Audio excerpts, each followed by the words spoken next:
It's just a huge honor for me today to be podcast interviewing Grace Jun, DDS, all the way from Oklahoma City. She is a mother of 2 kids and is married to a dentist. She started dental school at age 33 to escape the difficulties of raising kids. She remembers thinking while in dental school, I got to play while I was in dental school, and my real job started when I got home.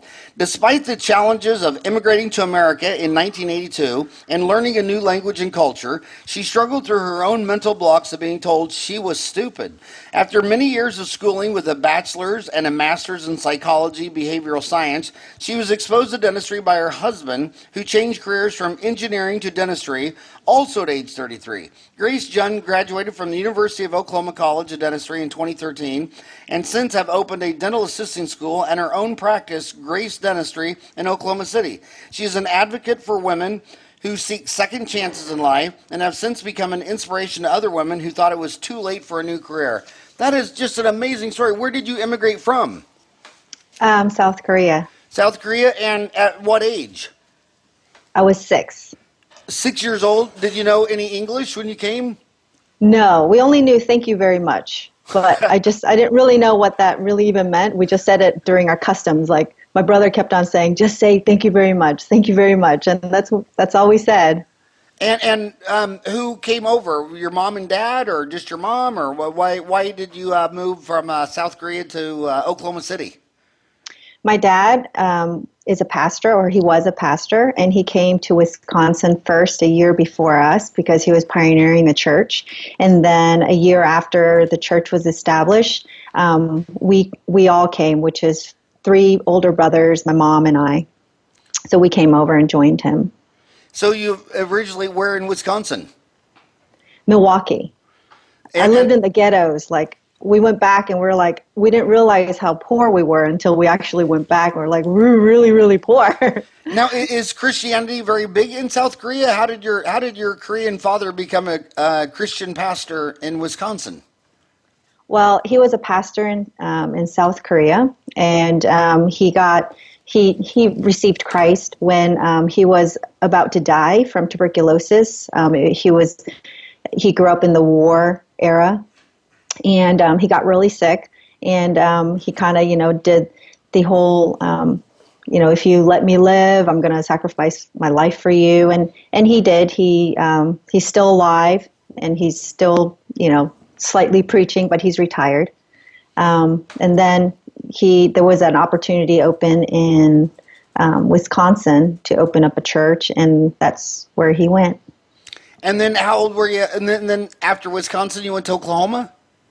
Yeah, so there was a church in Oklahoma, in Lawton, Oklahoma, which is close to a military base called Fort Sill, and a chaplain had started a church there. But the chaplain obviously is getting moved to different stations, and they needed another pastor to fill that position. So my father came down, and he got the job to Oklahoma. Huh. So are you glad you live in Oklahoma instead of Wisconsin? You got much nicer winters in Oklahoma than Wisconsin. Yeah. Oklahoma was it's a great place to raising kids. The cost of living is low. I think it's very conservative. I think Oklahoma is a great place. Well, I was born and raised in Wichita, Kansas, so we were just like 3 hours. Just take 35, it was about 3 hours, because my mom had 3 brothers, and one of her brothers, Mark Wilcox, lived in Oklahoma. So it was actually Edmond, Oklahoma. Have you heard of Edmond? Yeah, I practice close to Edmond. Oh, you do right now? Uh-huh. Yeah, so we used to always go down there, and that was so much fun. But what I thought the funniest thing about Kansas and Oklahoma is that the accent changes exactly on the border. I mean, you can be at a small gas station 10 miles north of the Oklahoma border, and they talk like Kansas. And as soon as you cross that line, the next gas station, they talk like Oklahoma. Because in Kansas, we didn't have an accent. We spoke normal. And then as soon as you cross that line. But hey, so how did you believe you were stupid? Who was telling you were stupid when you were little and being raised? When I came to the States, I had a really difficult time learning English. And my brothers excelled a lot quicker than I did. So they were, we had to go to summer schools if you didn't know how to speak English or if you didn't pass your classes during the regular school years. Well, I went to summer school all the time, and they went maybe 1 year, and they kept on saying, well, that's because you're stupid, you can't speak English.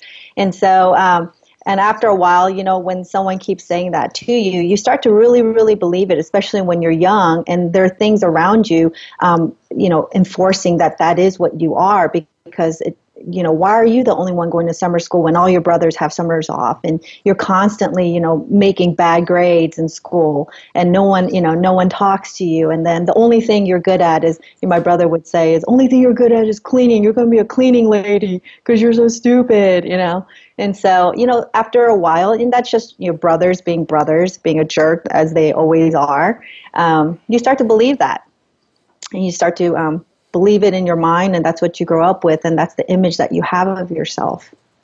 Yeah, it's amazing what you hear mothers and fathers telling their children. I mean, I'm just blown away by what you hear adults telling 3-year-olds, 4-year-olds, 5-year-olds, 6-year-olds. I mean, just like you just cringe. It's crazy. This is Dentistry Uncensored, so I don't want to talk about anything anybody agrees on. So I'm going to go right to the most controversial stuff that nobody agrees on.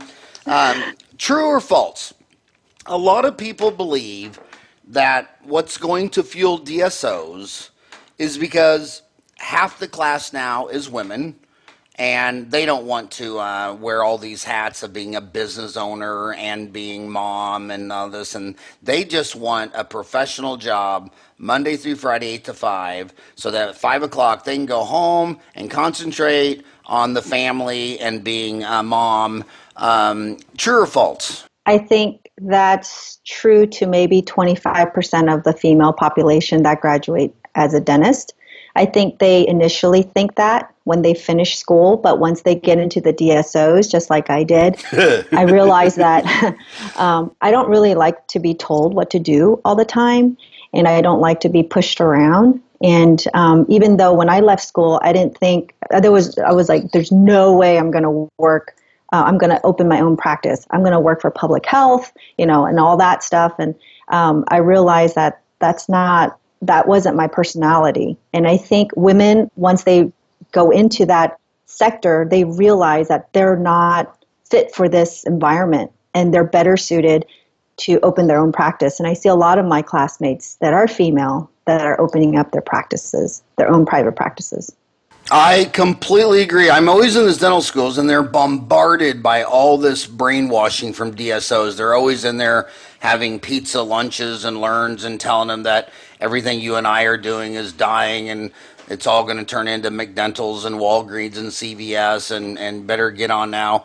But I always go in those schools and say, okay, well, if this little unicorn utopia world works, then why don't you go back when you were a freshman and who graduated seniors 4 years ago, look up all their names, so they should all be happy working for someone else. And they're not. I don't see evidence of this. And there's another piece of study. Just go to the United States military. I remember having a lengthy conversation with a 3-star general in my office patient. He says the same thing about military. The only people you can tell what to do are very young boys. They don't want 40, 50-year-old men and women joining the military because they don't take orders. And the large corporations that have lots of employees taking orders, they're always high school graduates. Like, you can have 500,000 employees if you're Walmart and everybody has a high school diploma. But by the time you become a law firm, a dentist, a physician, an engineer, as they get really highly educated, then they really don't want to be told what to do. You can tell an 18-year-old dumb boy what to do, but you can't tell a 28-year-old doctor of dental surgery what to do, whether he's a boy or a girl. I mean, that's the whole nature of humans. They don't want to be controlled. Yeah, I totally agree. Now, I want to ask you another question because I'm not qualified to answer because I am actually a boy. Is dentistry a great field for women? I think it's an awesome field for women. I do. I think it's a great balance of a career and a family. And it's well compensating. It's a skill that you can have. Regardless if your husband dies, cheats on you, leaves you, you will always have the skill and you will always be able to make money. you might not be in the perfect environment to make that money. Let's say even if you didn't own your practice, you will still be able to support your family. I believe it's a wonderful field for a woman. And if your husband is late, put him in order. Would you want to, you said die, cheating, or leave. Put them in order of your preference. I would rather him die first. Die first? And then what would second be? I can handle the cheating. You can handle the cheating? That. Yeah. What was the other one? Leaves you.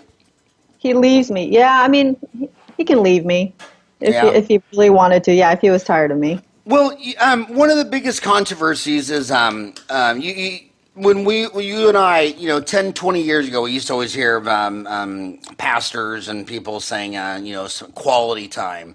And then there's always talking about the work-life balance. And so how do you do it? When you leave your dental office, is it I am no longer in the dental office, so it is all family time, and you have these hard, strict rules of works when I'm in the dental office, families when I'm at home, or do you have a different mix of work-life balance? How do you do the work-life balance? First of all, how many children do you have? I have two. Yeah, one is 16 and one is 14. See, that's because you're a Protestant. If you'd been a Catholic, you'd have 5. If you're a Mormon, you would have 8. So you're a Protestant. So on that work-life balance, what were your rules? How did you do it? It's a little different because my husband's a dentist, so we tend to always talk about dentistry. Our conversation's never about really our kids or, our social life, which we don't have much of. It's always about dentistry. Like, hey man, I did this class 2 prep and, I tried that chlorhexidine before I put the bond in there, and then, and we really, really nerd out on dentistry all the time. So I have a hard time balancing the work from dentistry because even when I was working for corporate, that's all we would talk about, regardless if I had my own business or not. We would always be talking about dentistry. So it's kind of sad because my kids hate dentistry now. But I guess to say it, I'm not very well balanced. Well, actually, you're when you have a 14 and 16-year-old, I always tell people like you that you're out on the beach and you got an umbrella and you're having a fancy drink with a little umbrella in it, and you think life's great. But man, when those kids, as soon as you hand them their car keys, all bets are off. You don't even know what you have at this point. You think you have these 4 little shy boys growing up named Eric, Greg, Ryan, and Zach. How many cars did my boys stack between the ages of 16 and 20? I think everyone totaled between 1 and 2 cars. I mean, it just all hell breaks loose. So enjoy. Did you give the 16-year-old a car yet? He took my old car. Okay, well, your life is about to change. You're about to go from a caterpillar to a butterfly. And the thing you need to remember that is as soon as they turn into that beautiful butterfly, they only live 2 weeks. So do you and your husband, do you work in the same office or do you have separate offices? No, he works at a pediatric dental office. He's a general dentist, but works at a private pediatric office. And he's probably the only person that I know that is at the same place that he worked from the day he graduated, and he's never left. And he does not have any plans on leaving. He loves where he works. And how long has he been there? I believe 9 years going on. Yeah, 9 years. Well, that's what the data shows with associates. And when I talk about associates, I hope people don't think I'm throwing DSOs under a bus and not private practice, because I just look at the data. And the data shows that the turnover with DSOs, it's the same as in private practice. So you hear all these dentists saying, well, those dentists, they only stay in that place for, a year and they quit. It's like, dude, in private practice, it's exactly the same. But the cutoff, the tipping point is 2 years. And in my 30 years of having associates, and I agree with the data, I see it all the time, that if the associate, you have rapid turnover, like 80% in the first 2 years. But if they make it 2 years, that 20%, they'll stay on average for a decade. And your husband's been there 9 years; he has no different leave. So the deal is that that 2 years is a tipping point. Now, what about you? How long did so he's been out of school 9 years? How did you guys graduate the same year at dental school? No, he graduated and then I went in, so we kind of tag teamed it. So you've been out then 5 years? Yes. And how long and so where are you at now? You started in DSOs, but now you have your own practice? Yeah, I started out, I jumped around a lot of associateships, and I have to say I was probably like the worst associate ever. I would never hire someone like me as an associate. And but knowing that now, yeah, I started my own practice. It's been about 5, 6 months. Nice. So you're in the you just Survival stage. yeah, and how so first of all, let's go back to the associates. So how many associateship jobs do you think you had in that 5 years? 3 to 4. 3 to 4. And what were the main reasons why you were leaving? The first one, the practice was a brand new de novo practice, and it was failing. And I felt like it was me. And the owners kind of felt that it was me. But later, now that it's been about 5 years since that's happened, I realize it's not me because the practice has been sold to like 3 different doctors, and every single one of them has failed in that same location. So I feel like it was a location issue. The second associateship was with Heartland, and I learned a lot from Heartland. I have nothing really, I mean, there's good and bad to that, but I learned so much from Heartland, and I stayed there for about little close to 2 years, but not quite 2 years. Heartland, I had a lot of conflict with the regional manager on top. She I think it started with she wanted me to take Medicaid. I refused to take Medicaid. It was a de novo office. So it was a startup office for Heartland as well. We had a lot of differences in how we wanted to run the business because in Heartland, the doctor is supposed to be the leader and they're supposed to decide on how the marketing is supposed to be done and whatnot. They have a say. And so we really didn't see eye to eye on how to run the office. And so we had a lot of conflict there. So a lot of the kids listening to this are still in dental school. De novo is 2 words, D-D-E, novo, and I assume it's French. Is it French? It's starting from the beginning, anew. And so a lot of these chains like Heartland, these DSOs will do a roll up, where they'll get a big line of credit and they'll go buy a lot of existing practices, but sometimes they just open up practices from scratch. And when they open it up from scratch, it's called a de novo. So you didn't want to do. There's so many business models that work in dentistry, but you didn't want to do the low price, high volume Medicaid, Medicare practice. That was I saw my quality of dentistry was diminishing, and I wasn't proud. The more patients I was seeing at a shorter amount of time. Yeah, and a lot of the people in government and Pew and Bernie Sanders, what they don't get is, when they say free, well, I mean, look at a car. I mean, a Ford Escort is $15,000. A Ford Taurus is $30,000. And when the average Medicaid fee is about 35% of the dentist's normal, usual, and customary fee, and his overhead 65%. Well, if your overhead 65% and you're paying me 35%, I can't make a Ford Taurus for $30,000. Everybody that owns their own business knows this. The only people that don't know it is the entire government of the United States. I mean, California legislators, I mean, they all have a law degree, and they said one of the stupidest things I'd ever heard. They said, well, the dentists in California, they don't take Medicaid. We raised the fee schedule significantly, and we were surprised that 10% more of the dentists signed up for it. Really, that surprised you? Yeah. Really? Well, why don't you just go into a Ferrari dealership and say, well, I got the coupon from Bernie Sanders, and I only have to pay for the price of a used car or a Ford Escort, and give me that $200,000 Ferrari. I mean, people just don't get it. And there's nothing wrong with the lower quality, because I believe that there should be, I mean, look at housing. You can go anywhere from a trailer to a condo, an apartment, all the way to a flipping mansion.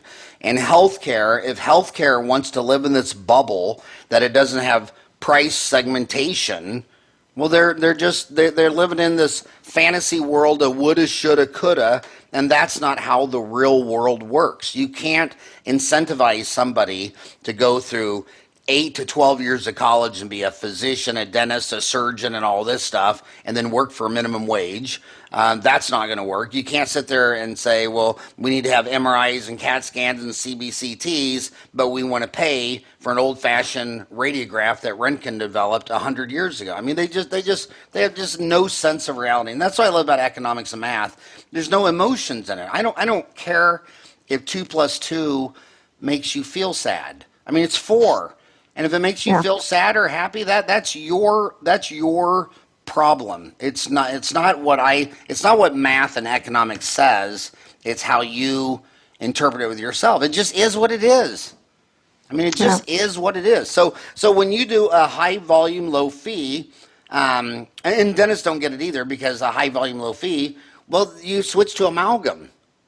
And they're like, well, I don't want amalgam. I want to do direct composite. Well, why don't you just say you just want to do gold inlays? I mean, I have 7 restorations in my mouth. They're all gold inlays cemented with zinc phosphate cement. You can't do that on a Medicaid fee schedule.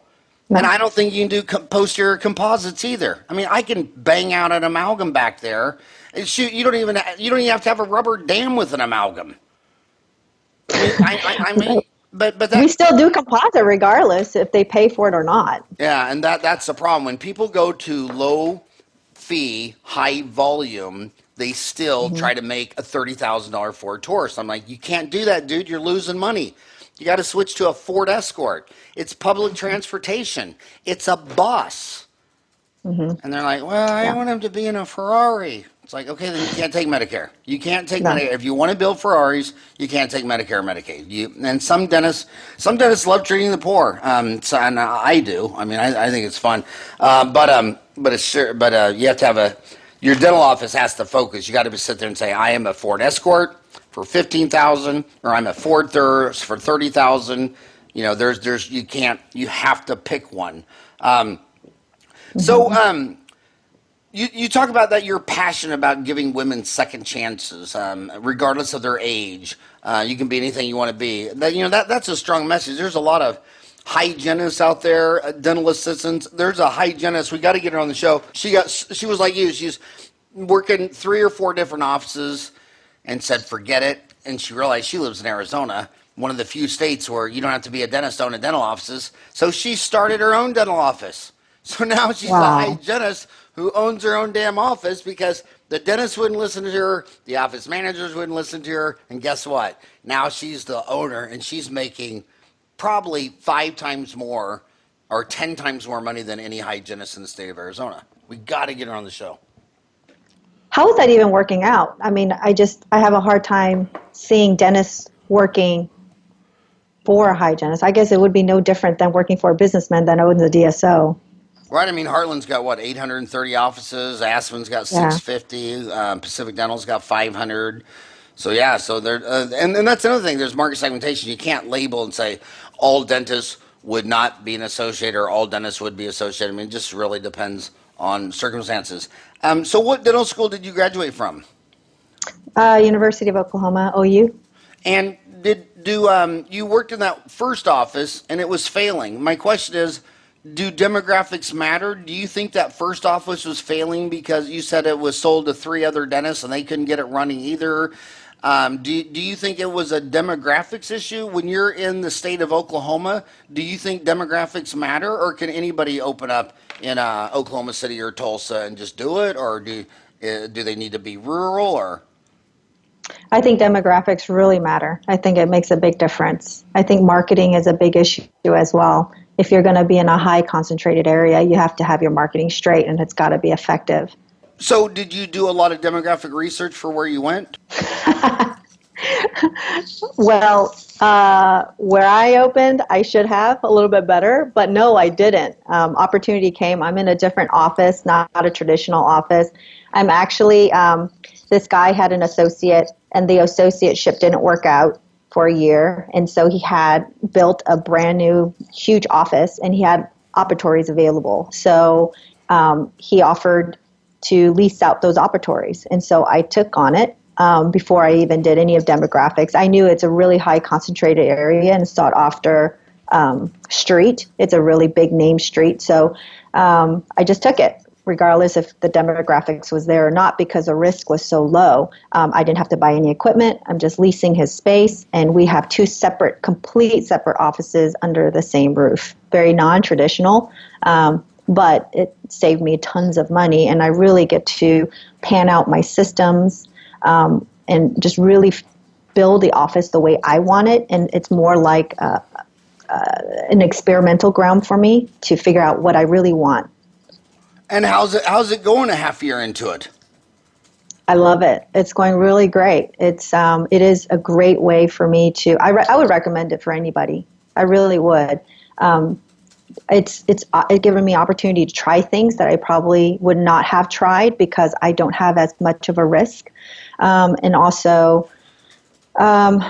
I just don't have much of an overhead. I have a very low overhead, and I don't have to see the patients I don't want to see. I don't have to, say yes to patients that are really difficult. If I don't want to see them, I just tell them, I'm not a good fit for you.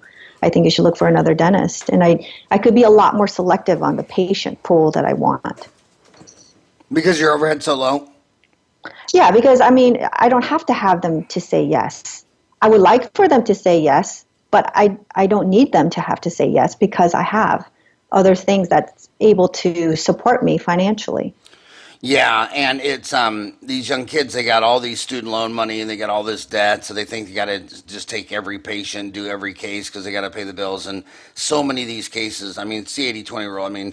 20% of the cases you're not even making money on. You're losing money, whether it be Medicaid or Medicare if you're in a Ford Taurus practice, or like the beautiful girl comes in and she's missing her front tooth, so you think, well, I can place an implant there, and you do the implant and the crown, but she's gorgeous and high lip line, and you end up redoing it and doing all this stuff and showing it to everybody. Yeah. Whereas if you get some fat grandpa like me, with a liver spot on his head, they don't even care. Then when they smile, you can't even see the margin.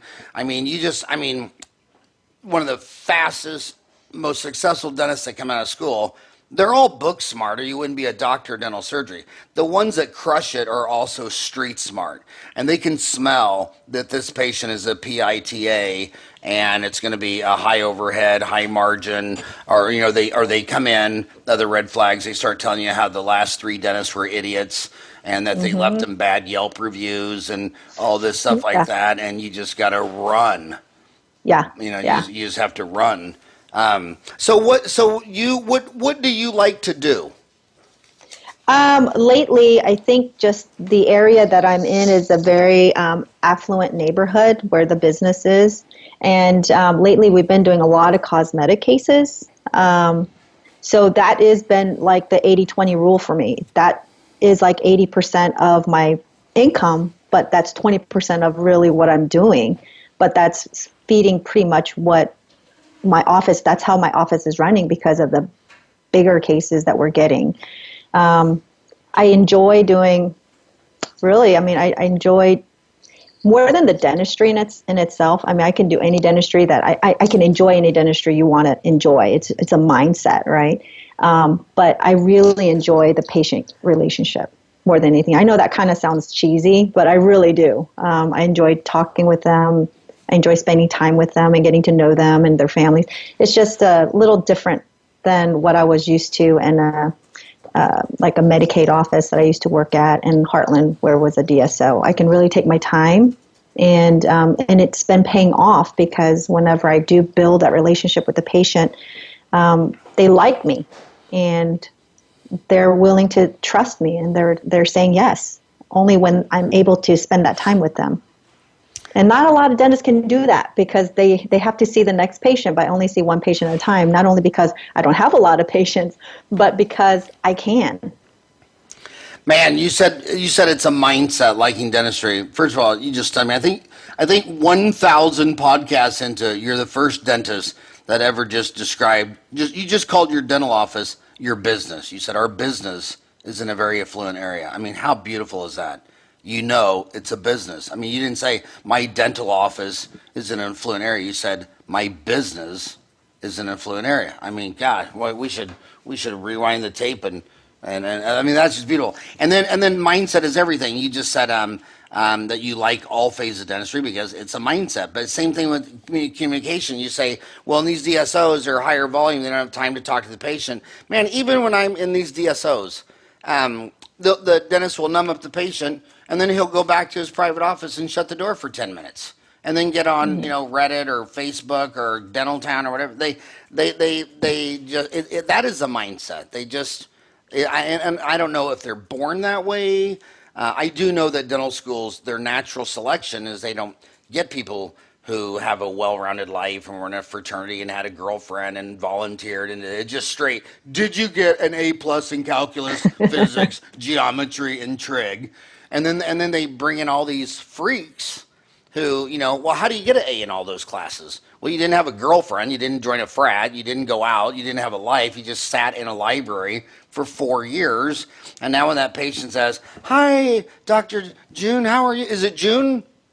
You pronounce it It's June? John. That's why they call me Dr. Grace, because I was like, nobody gets it right. Just call me Dr. Grace. It's a lot easier. So it's pronounced June? It's John. Oh, it's Jun. Okay. Like fun. Yeah. Like fun? Jun like fun? I like that. And my other friend, David No, it was Vietnamese. He'd always say, yeah, it's spelled like Bingo. David No, Bingo. This ain't bingo. And every time I have to type out or write out or text David No, I still go through that word bingo and go, okay, David, Bingo. But so Grace is fun. Her last name, so you just go by Dr. Grace. That is so amazing. I remember when I sat up, I had one of my very good friends, was Farsi's from, went to Cleveland, and his last name was like 17 letters long. And I said, you can't market that name in Phoenix, Arizona. So I said, but your first name that he Americanized was made up. I said, you got to go with that. And yeah. So when you talk about 80% of your revenue comes from 20% of your patients, these cosmetic cases, like what is a cosmetic case? I mean, is that when you say do it a cosmetic case, what does that typically mean? We're doing a lot of veneers, or like patients come in with old crowns, like they want to get, they had the first 6, but they realize that the posterior is just like really black back there. So she wanted a fuller smile. And then I noticed like the first 6 that she had, it was done like 10 years ago, and it had, the margins are breaking down. So, like we do 11 crowns because she wants a fuller smile, but she has crowns in every single one of her teeth. So we would redo the crowns, every single one of them. And, a lot of them are fee for service. They're not insurance driven. Those that want the cosmetic cases they don't have any insurance. So, and then we've done, they've had veneers before. They did it 20 years ago. They want new ones. They don't like the color. They don't like the way it looks anymore. So we redo those. So a lot of it has been kind of the older patient population that's a little bit more affluent. By the way, Ryan, I wonder when I was talking about that, my Farsi Iranian dentist, that was Dr. Sina Soraya. Do you remember him as a little kid? I remember that name. Yeah, he used to come over all the time, and he went with his marking Dr. Steve. Nice. And oh my God, Sina was such amazing, and was so sad. One of the smartest dentists I ever met. One of the nicest guys. Just he was the all-American person, and he was the first one of our buddies to pass away. Just like you thought the fat drinking, bacon eating guy would go first, and it was the health guy. And who was the first guy to die in our dental school class of '87, UMKC? The guy who ran a marathon like once a month all through dental school. He was the first guy to die. It's like wow. It's like that's why I eat bacon 3 times a day. Because he just gave up. I just keep seeing all these healthy people, but man, when Sina Soraya died, I mean that was so painful, and it was kind of like those movie critics. Remember Sisberg and Siskel and Ebert? You knew the fat guy was gonna have a heart attack, choke to death on a piece of bacon first, and the skinny exercising guy went first. So tough. A lot of these kids are coming out of school with a lot of student loan debt.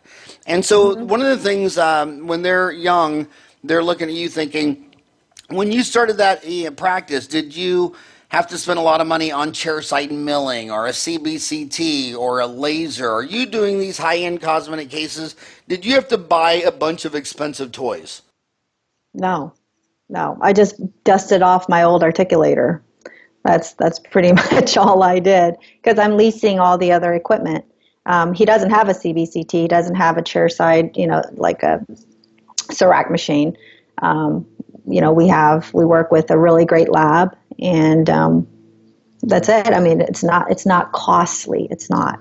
Can I talk back really quick on what you mentioned about the dentists that are out there that have no personalities and they're kind of A students that are really nerdy? I think that wave of demographic is changing. I feel like majority of the dentists that I'm seeing now that are much younger, that are graduating from dental school, I would say about 10 of them are the awkward, introspective. They don't really know how to they're socially awkward. But majority of them are really, really, first of all, very good looking. They are very well-rounded. They are very well-spoken, and they're very business savvy, and they know their strengths. I think a lot of dentists nowadays are coming out, they're much younger. They have a really big competitive edge compared to what it was before. I think the dentists that are now out there, they're really hot. I think that most of the dentistry industry has the best looking people I know. The best looking? And I think, yeah. For men, so for you're women, saying the new generation. yeah, the new wave of dentists, they're smarter. They're socially very, very they have really good tips on what's going on, and they're socially not awkward like the old dentists used to be. They're really, really they know how to talk to patients and talk to people and relate very well. See, my generation, they wouldn't even accept you to dental school unless you used to be a yoga instructor because they wanted people who were used to putting people in awkward positions and when they communicate. And yeah, that is cool. Now, you think that's a Generation X or a millennial thing? I think the millennials are inherently different. There's so many ways to be able to mathematically say they're different. You look at the people born in my generation from 1950 on. They were having 5.5 kids and they were starting them at age 16.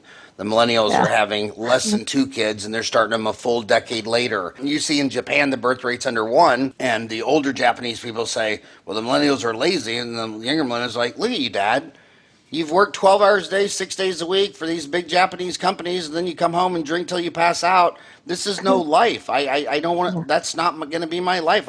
You self-sacrificed yourself for the corporation, and I'm just. So they're not lazy. They're just not dumb. They're not going to go work 12 hours a day, 6 days a week for Honda or Mitsubishi or Sony, and then die, with a bottle of sake in their hand. They're just like, there's more to life than this. And everybody wants to be an entrepreneur as a millennial. Everybody wants to be an entrepreneur. Yeah. So I just think that, and the other thing is, history has repeated itself. Every generation thought the generation behind them was the end of the world because, but you look at every generation, they're just taking it up, up, up, up, up. What I'm most excited about, did you see that on The Wire today? They did there's an exhaustive study, but 90% of all human history's scientists of all time are alive today. And you can track it by published papers, people getting PhDs. But we are in the most explosive growth of humanity. Again, I tell these millennials, when I got out of school, your iPhone, that was the power of an IBM mainframe, and only the biggest government agencies and corporations own one. Now everybody has an IBM mainframe in their damn pocket and has access to all the information in the world. I was 10 years when I was born in '62. When I was 10 years old, my mom went to a garage sale and found a set of encyclopedias that was published in '52. So my first version of the internet was 20 books from A, or 25 books from A to Z or whatever, and it was 20-year-old information. Now my 5-year-old granddaughter's on Wikipedia. And it's Wikipedia's over 50 million pages, all updated daily. It's going to be a whole new world. So basically, she's stressed out listening to you because she thinks like you do veneers, and she sees all these ads that, well, you can do chairside milling veneers in one appointment, so I should spend $145,000 on chairside milling, do my veneers. It's like, dude, could you do the veneers that you do with a chairside milling or a lab? I mean, Absolutely not. I No, know. no, Don't believe the advertisements. no, no. I even like right now we're working with a master ceramist because Which just a lab? typical IDA, International IDA, Dental Arts in Tulsa. And that, International I Dental mean, Arts Lab in Tulsa, Oklahoma. yeah, that lab in itself has a master ceramist, and we're working on a case together because just the traditional run-of-the-mill veneers, or you can tell them what you want, but still you need somebody who really has an eye for it. And I don't know, especially in my experience, I don't have that kind of eye who knows how to make that the way the patient is describing and what they're wanting. So now you're in a suburb of Oklahoma City. I am in the heart of Oklahoma City. Oh, you're in downtown Oklahoma City. Well, not downtown, a little bit north of Oklahoma Are you near City. the stadium, the basketball stadium? No, north of that. North of So that. I'm in North Oklahoma City, So have about you? 10 minutes away from Edmond. So are you a Oklahoma Thunder fan? Not anymore. Oh I my lost. gosh! Look at I this. Can know. you see this picture? Who am I with? No, who is that? No. Number 21, Andrea Robertson. It's funny when you're in airports, you're always running into people. But I ran into him and I said, "Man, I'm your biggest fan," and he started laughing. But he's a very very cool guy. But the point I was asking, if you're in downtown Oklahoma and you use a lab in Tulsa, does the lab man ever have to drive to your office to see the patient, or does that work? They have a second location in Oklahoma City. Oh, okay, so it's a local lab then. But their main headquarters is in Tulsa. And how often do you have to have the lab person actually see the patient in your office, or does sometimes the patient go see the lab man at the lab?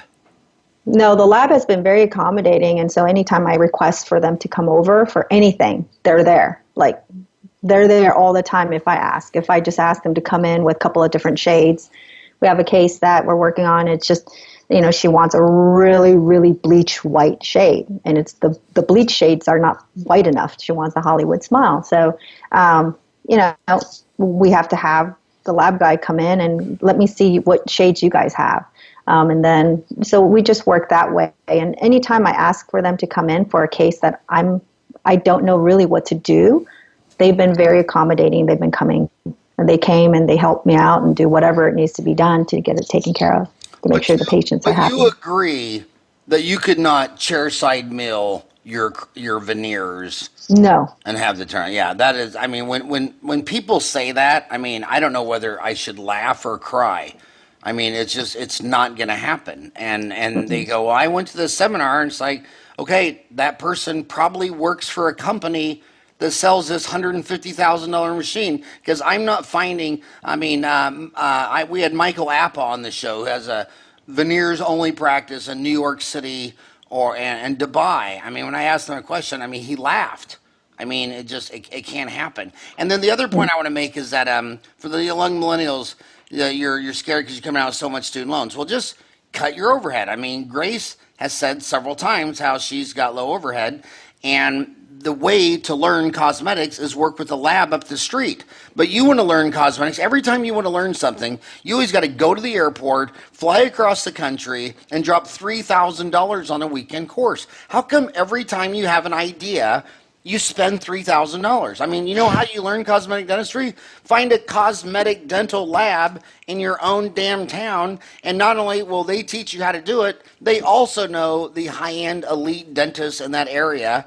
It's the same thing. You want to learn how to place implants? Then the first thing you do is you're going to go to the airport, fly across the country, and drop $5,000 on a weekend course when there's a periodontist, and half of those specialists live in fear and scarcity, and the end of the world's coming. Half of them live in hope, growth, and abundance. So you go knock on their door and say, "Hey, can I observe you placing implants?" And he and he looks like a yoga instructor and tries to put you in a downward dog, awkward position, whatever the crap. Well, that was a awesome meeting because now you can cross his name off till he's dead. Then go knock on the next periodontist door. And what I found is about 50% of all the specialists think in hope, growth, and abundance, and at least 5% of the orthodontists do. The orthodontists, they should just rename their profession "Fear and Scarcity." I mean, like now they're mostly scared of Invisalign because they bought 17% of Smiles Direct and they're opening up their own. It's like, dude, if you're an orthodontist and you think you're going to lose to some chick that was doing mani-pedis 3 days ago and is now doing ortho in a mall or ortho through Amazon.com and mail order packages from. I mean, if that is what you fear, you should just quit today. I mean, what are you talking about? A relationship. You know your patients. You talk to them. Your friends. You have a relationship. I mean, and the other thing they don't understand about the orthodontic market is the fact that the whole market around the globe is skyrocketing. Again, when I was little, big Catholic families in Kansas. I mean, there were 7 kids in my family. It's about 7 children was about the average size of a family. Only the most goofiest looking daughter. Guys, it's like, guys, you're not going to get anywhere in your look. You're going to get somewhere if you can shovel and work a hammer and a welder. The most crazy looking girl was the only one that got ortho. Now, 50 years later, they're coming in for ortho for the 3rd time at age 45, and they're dropping $6,000 on Invisalign because I got this little rotated tooth and I want this tooth slightly. I mean, and you see that from here. Brian and we just lectured in Cambodia. By the way, the Asian orthodontic market, to me, almost makes me want to cry. You come to the Western world, especially America. All the girls are shoving all this Botox and derma fillers in their lips. They want to blow up their lips. And when we lectured in Cambodia, Malaysia, Indonesia, all these gorgeous Asian girls were doing 4 bicuspid extraction because in their world, they put their finger from their nose to their chin, and if their lip touches their finger, they think that's bad. So they pull the bicuspids to pull the teeth back because the incisors support your lips because they want their lip to be behind their nose and their chin. I'm looking at these girls thinking, there's not one man in Asia who doesn't think you're gorgeous. You're going to pull 4 of your permanent teeth and spend several $1,000s. I mean, and you're using a Droid you could have upgraded to an iPhone. I mean, it's just like, how did this little girl believe, because really pulling 4 bicuspids for cosmetics, I mean, that's a form of self-mutilation. I mean, why, how did they get in their head, first of all, that they're not gorgeous to begin with? I mean, they're just gorgeous. And then to where you got to pull 4 teeth and then spend several thousand. You should start a big advertising campaign that says, you're gorgeous already. Stop Invisalign now. No, I can't. I can't do that. I can see Invisalign if they're crowded and rotated and whatever. But what I don't get is that facial symmetry profile that your lip can't touch. That's got to touch your chin and your nose, and your lip doesn't touch it. I don't get that. I mean, I just where did that come from? I don't know about that specific case, but I know the Asian culture in itself is really, really focused on the way you should look, regardless of what that should is. They'll do whatever it takes. And there's a reason why. It's because, like in South Korea, the work market is so competitive that if you don't look right, if you don't look good, it's hard to get a job. Even your resumes, your applications has to have a picture of your face with your applications. And so you have very high qualified people, and now you're down to kind of like the way they look. Do they look the part? And then they're going to pick the best looking one. So that it's just, I think, has to do with the survival issue of how competitive the market is there. Now, do you still speak Korean? I'm proficient. I wouldn't say I'm fluent. Because, you can cut and paste Dentaltown. I don't know if you know this. You can cut and paste the whole website and the app. You could come out with a Korean town, Korean dental town tomorrow. I mean, I'm dead serious. I'm surprised so many countries haven't done this. I mean, Russia should do it. Because when I'm lecturing those countries, like when I was in Cambodia and I saw those dentists, they say, well, I just lurk on Dental Town because, it's great information on clinical dentistry, but, they'll say, but Cambodia is just so different. And I'll say, well, start a Cambodian Dental Town. And they say, well, we have a Facebook group. And it's like, okay, even Facebook will tell you that when you make a post, they only push it out to about 6% max of your user group. So they're gaming you all day long because their main deal is to sell ads. And when you make a post on a format that you own it. There doesn't have to be ads. You post it, anybody on that thread can see it. And all these people on these Facebook groups, they think, well, I have 8 gazillion people in my group and I posted this case. It's like, dude, I mean, Facebook will even tell you. In fact, I think they've lowered it now to 3.5% organic reach. So like on my Facebook group, on my Facebook page, I have 300,000 followers on Facebook.com, Howard Farran. And when I post that podcast, if I want that to be put in front of all 300,000 people, I have to give them $1,000.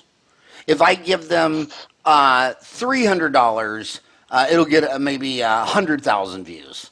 If I give them just $100 bill, only 50,000. Whereas when I go to Dental Town, I post on Dental Town, anybody on Dental Town can see it.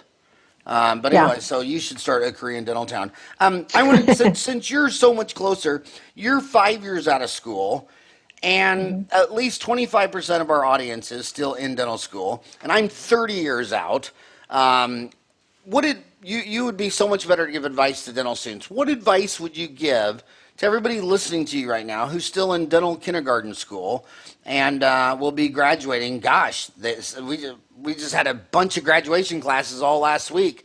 So 6,000 kids are walking out of dental kindergarten and with their eyes wide open. What would you say to them?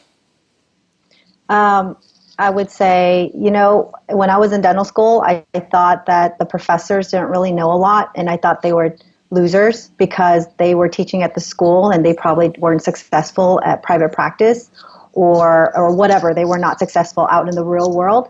The truth is they know a lot, and if you can just absorb all the information that you can, the most information from your professors, they really are very knowledgeable and they are really trying to train you for the best dentistry that you can possibly do. Okay?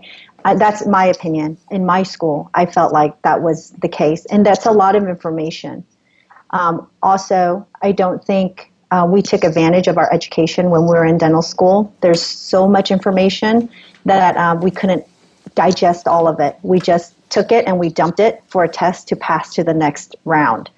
And if you can somehow store that information, you will become very, very useful, in my opinion.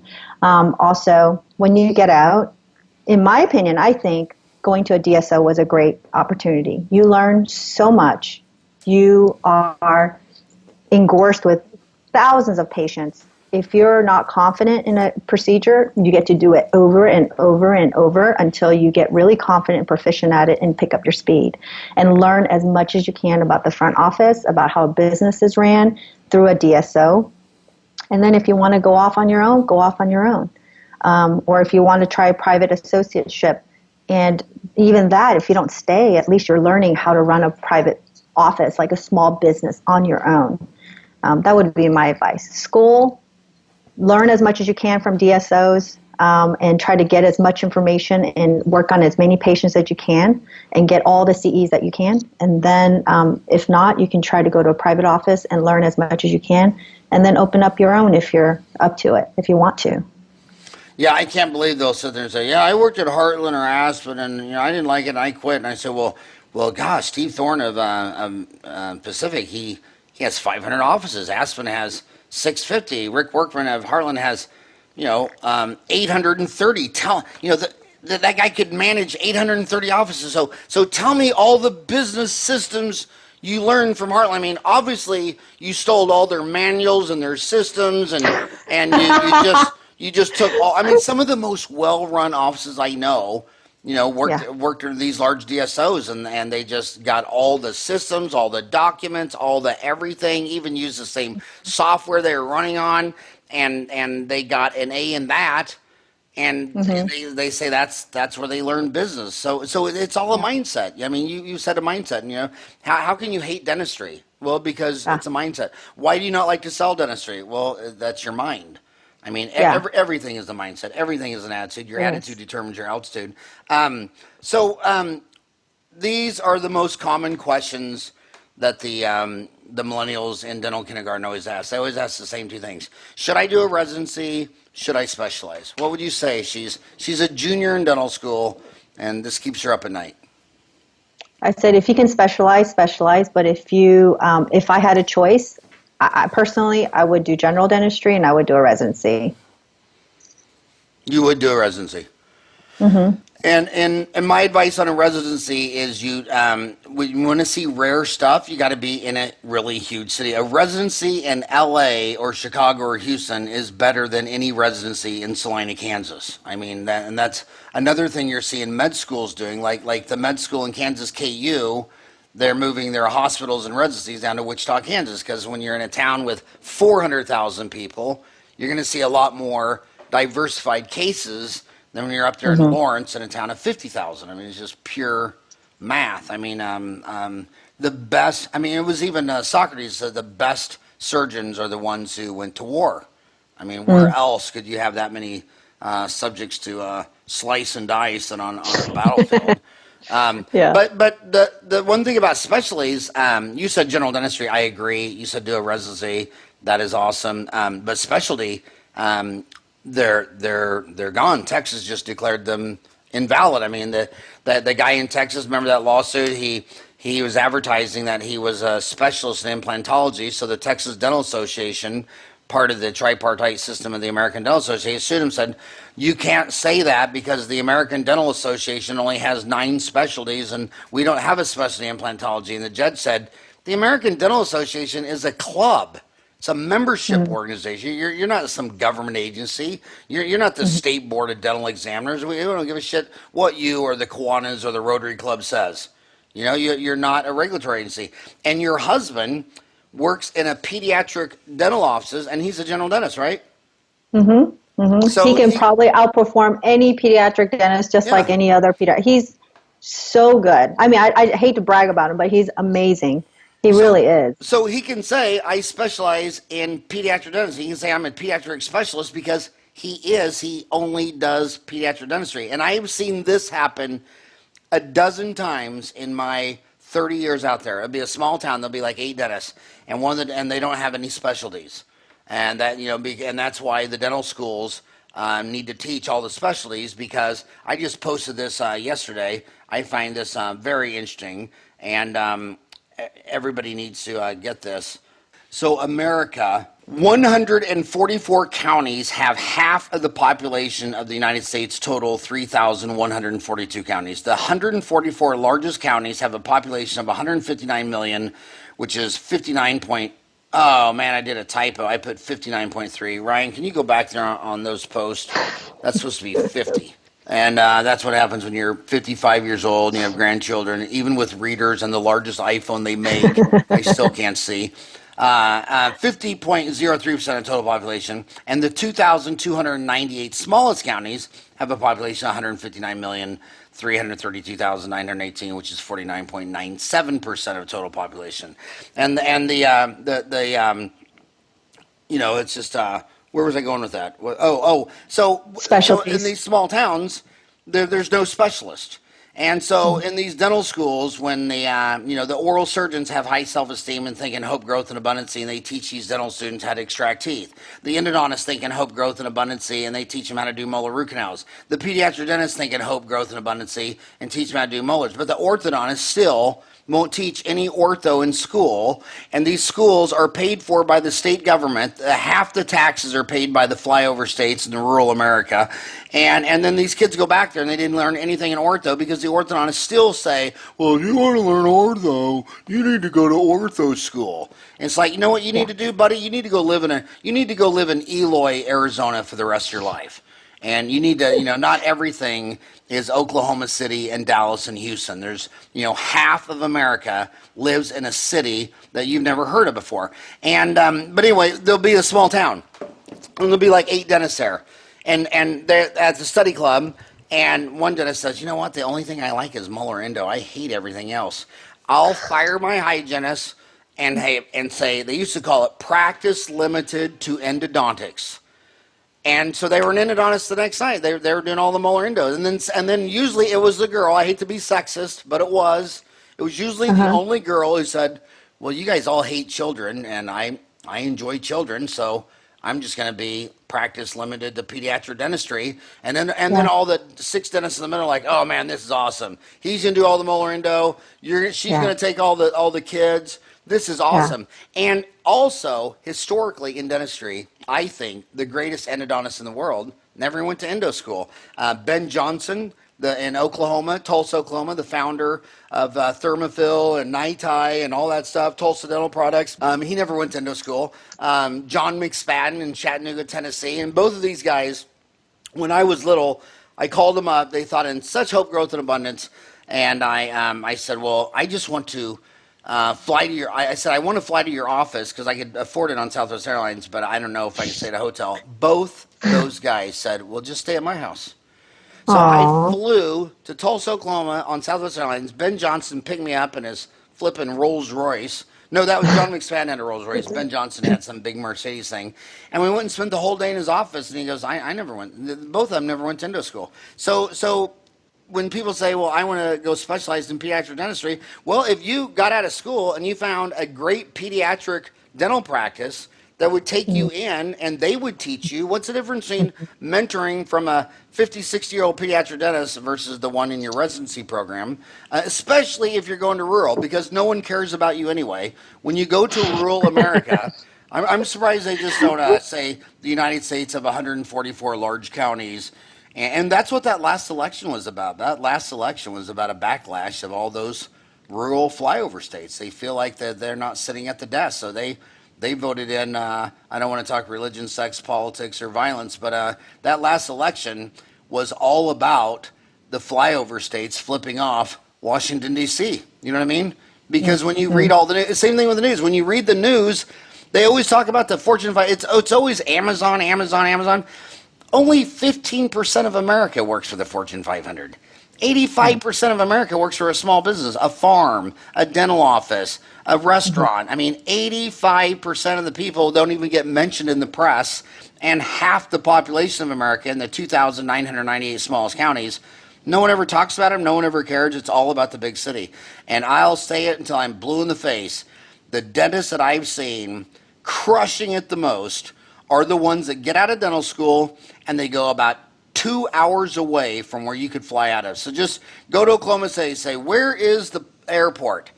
Drive 2 hours away from it in any direction, and you can do $1 million your first year and take home $350 and not participate in any insurance. So there's a high price to pay when you come out of California and there's 6 dental schools and this is your best idea.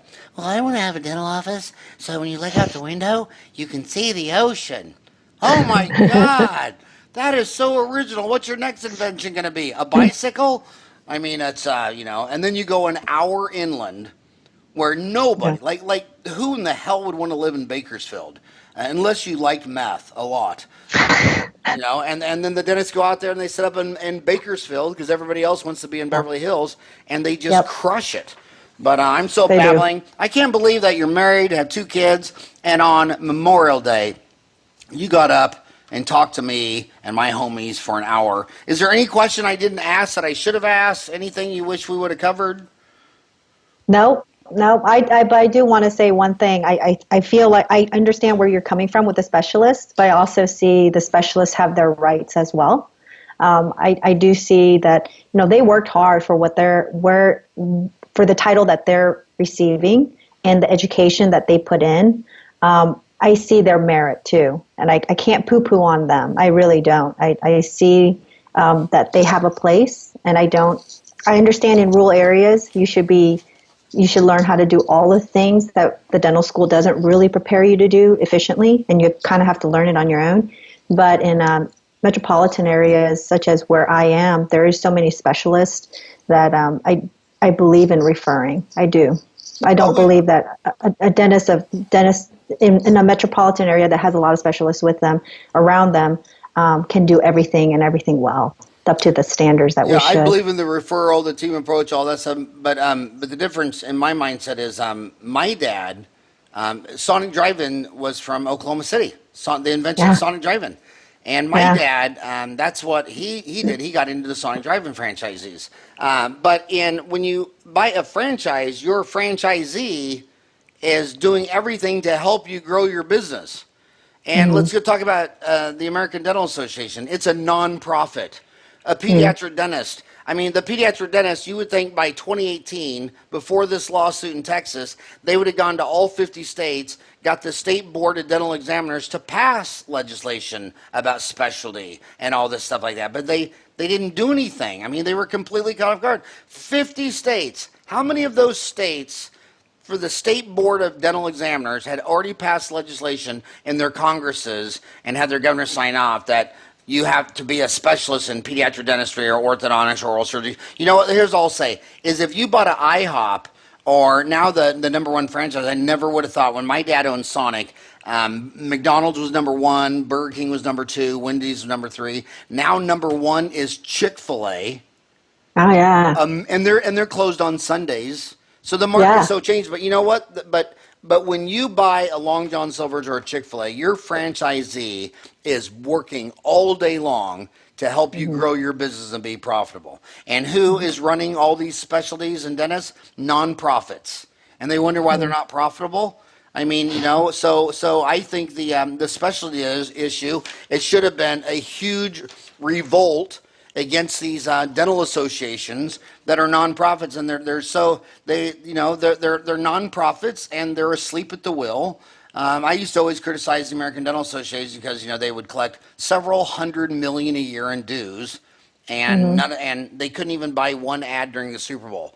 I used to think if they just would have got James Earl Jones for the one show that almost half of America is watching, it's the one day in America where Americans eat and consume half the avocados for the entire year. Just one 30-second commercial with James Earl Jones showing a lower denture slowly falling into the water and splash. And he says, in the United States, by age 64, 10% of Americans have zero teeth. Then here comes the upper denture. Psh, by age 74, 20% of Americans have zero teeth. Not getting your teeth cleaned every 3 to 6 months is the first sign of losing all your teeth. You know how many Americans would have thought, honey, call that damn dentist. We haven't been in there for 3, but they're not interested in marketing, advertising, growing our business, and they were caught asleep at the wheel. That they recognized 9 specialties, and they're the Kiwanis Club. Of 50 state boards of dental examiners, none of them recognize it, and now they're going to have to go back, and they will go back, and they'll do it because the specialists are pissed that they spent 3 years and got a master's in science behind their name, and now now anybody can say they're a specialist. Well, who are they going to be mad at?